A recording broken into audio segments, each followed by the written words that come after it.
ప్రేమ నర్మదా దగ్గరికి వచ్చి, "అక్క నీకు నాకు ఇలా హారతి పట్టి ఇంట్లోనికి రావడం జరగలేదు కదా! ఒక్కసారి అలా ట్రై చేద్దామా?" అని చెప్పేసైతే అంటూ ఉంటుంది. ఆ మాటలు వినగానే అక్కడ ఉన్న నర్మదా మాత్రం ఇప్పుడు బావుంటుందా? అని చెప్పేసైతే అడుగుతూ ఉంటుంది. ఇంతలో అక్కడ ఉన్న ప్రేమ మాత్రం, "ఎందుకు బాగోదు? మనిద్దరమే కదా ఉన్నాము. ఒక్కసారి చేద్దాం అక్క" అని చెప్పేసైతే అక్కడ ఉన్న నర్మదాని ప్రేమ దూరంగా వెళ్ళమంటూ ఉంటుంది. ఇంతలో అక్కడ ఉన్న నర్మదా నవ్వుకుంటూ, "సరే అయితే" అని చెప్పేసైతే గుమ్మం దగ్గర నుండి వస్తూ ఉంటుంది.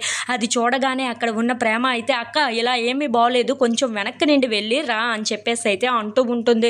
ఇంతలో అక్కడ ఉన్న నర్మదా వెనకాతల నుండి నడుచుకుంటూ వస్తూ ఉంటుంది. అది చూడగానే అక్కడ ఉన్న ప్రేమ మాత్రం, "ఏంటక్క ఇది 90స్‌లో వచ్చే వాళ్ళలాగా వస్తున్నావు" అని చెప్పేసైతే అంటూ ఉంటుంది. ఆ మాటలు వినగానే అక్కడ ఉన్న నర్మదా అయితే ఒక్కసారిగా షాక్ అయిపోతూ ఉంటుంది. మరి ఎలా రావాలి అని చెప్పేసైతే అడుగుతూ ఉంటుంది. ఇంతలో అక్కడ ఉన్న ప్రేమ ఇలా రావాలి అని చెప్పేసైతే చాలా స్టైల్‌గా నడుచుకుంటూ వస్తూ ఉంటుంది. అది చూడగానే అక్కడ ఉన్న నర్మదా అయితే చాలా నవ్వుకుంటూ ఉంటుంది. "అలా రా అక్క, నీకు హారతి తీస్తాను" అని చెప్పేసైతే అంటూ అక్కడ ఉన్న నర్మదాకి హారతి తీస్తూ ఉంటుంది. అది చూడగానే అక్కడ ఉన్న నర్మదా అయితే చాలా సంతోషిస్తూ ఉంటుంది. "ఇప్పుడు నువ్వు వెళ్ళు, నీకు తీస్తాను" అని చెప్పేసైతే నర్మదా ప్రేమను రమ్మంటూ ఉంటుంది. ఇంతలో అక్కడ ఉన్న ప్రేమ అయితే నడుచుకుంటూ వస్తూ ఉంటుంది. అది చూడగానే అక్కడ ఉన్న నర్మదా అయితే, "రావమ్మ మహాలక్ష్మి రావమ్మ" అని చెప్పేసైతే పాట పాడుకుంటూ అక్కడ ఉన్న ప్రేమను లోపలికి పిలుస్తూ ఉంటుంది. అది చూడగానే అక్కడ ఉన్న ప్రేమ అయితే చాలా సంతోషిస్తూ అలా ఒకరినొకరు చూసుకుంటూ నవ్వుకుంటూ ఉంటారు. ఇంతలో తన ఫ్యామిలీలని తలుచుకుంటూ చాలా బాధపడుతూ ఉంటారు.